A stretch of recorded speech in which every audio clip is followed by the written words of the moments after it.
You can be standing at the petrol bowser and looking at a TV screen. You can be, we're bombarded with images and information, and it's how we actually take that information in. A lot of the time too, we actually don't grab information in a very deep way. It's actually quite shallow, the way that things come at us so quickly. Hi, I'm Justine Williams, a visual artist who makes work across video, performance, installation, performance to camera as well as live performance. Crutch Dance is a video installation that I made around 2011.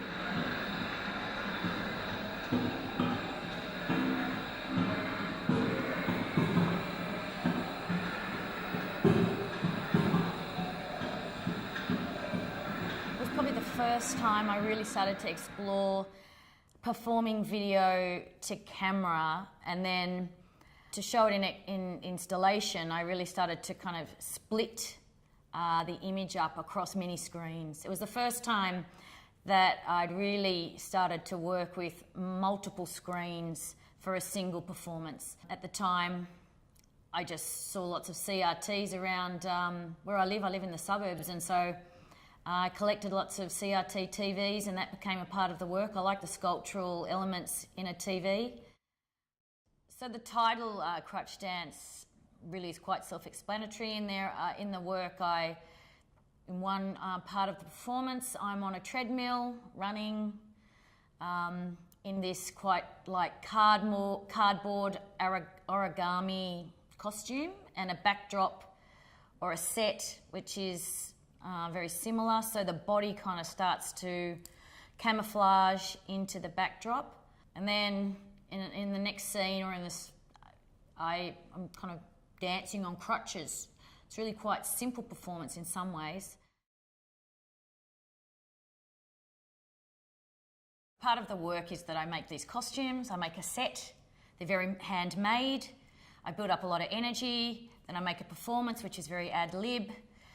There is no rehearsal. I bring props which are usually assisted ready-made, so they're usually an object that has had a history. I'm interested in objects that have had a life before. So the crutches in Crutch Dance had already been in my garage. I knew that someone had used them. I kind of like when an object, sounds crazy, but I love when an object has had a life, because to me there's something in there that when I can perform, I feel like part of that history can come out and come to life. It's reviving something that's gone before.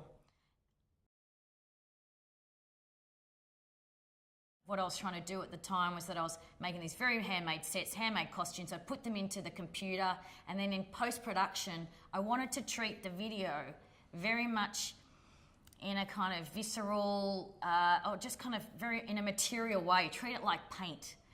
I'd love to paint, but I'm a bit frustrated as a painter, so I don't really paint in a way. And I feel like when I got into the computer and started editing, this was this way of making this 2D thing 3D again. I kind of like these ideas of different kind of body states of flatness, and then bringing things back out into 3 dimensions. It's almost, that's like a painterly thing as well, where it's foreground, background, the body being consumed into the backdrop as if it is a camouflage. I'm actually interested in kind of redundant technologies, things that are kind of almost overlooked or about to be almost redundant. And I really, there's something, maybe there's a nostalgia about it from when I was, when I grew up in the 70s and the 80s and used to see those fabulous electrical stores with these big stacks of TVs. They're also a very beautiful sculptural object. You'll see the ones in the MCA, most of them are black, or they are all black, yeah. And I love the shape of that. They're quite round. There's particular 80s curve to those particular those CRT TVs. So it speaks of a time and also a design of that age. What you'll see is the same performance just spread across all those TVs. At the time I was really aware that we were, with the advent of the mobile phone, more and more of us were and also just everything. And I think I was probably trying to represent that a little bit in the performance, but also it was also a response to a lot of live performance that I had grown up with or I'd seen that was that endurance performance, which a lot of male artists were really involved in, which I couldn't quite handle. I'd rather see something that's kind of quite quick, and I want the viewer to try and take it all in. Try and get all this information in. It's the same. It's something that's recorded all at the same time, but placed across many different screens. One performance across many screens.